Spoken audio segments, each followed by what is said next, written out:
Учебникот по социологија за втора година ќе се ревидира следната година. По низата критики за содржината на учебникот, Министерството за образование соопшти дека тој повторно ќе се печати и дистрибуира до училиштата.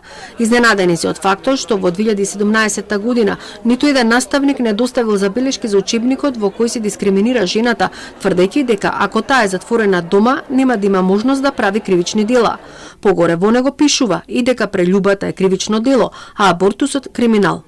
Забелешки за овој учебник неодамна беа доставени од Бирото за развој на образованието, по барање на Министерството за образование и наука за проверка на содржината на учебниците со цел осовременување на истата, особено на оние кои се користат во гимназиското образование, бидејќи се одобрени во периодот од 2001 до 2006 година. Поранешниот заменик министер за образование Петар Атанасов проблемот го лоцира во немањето закон за учебници. Нивната содржина не ги поминува потребните филтри. Во конкретниот случај, одговорност треба да понесат не само авторите, туку и рецензентите.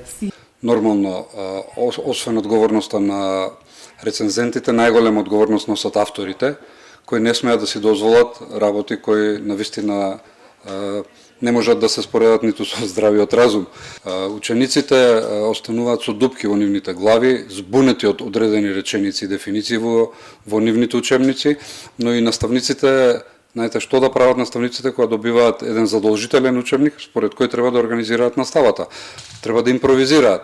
Поради грешки во учебниците во минатото беа најавувани многу ревизии, но резултатите никогаш не беа обелоденети. Црвениот аларм во образованието е вклучен одамна, а надлежните институции наместо со дела се фалат само со декларативни заложби. За тоа какво образование имаме говорат поразителните податоци од светските истражувања за знаењата на учениците, како што беа во последната студија ПИСА.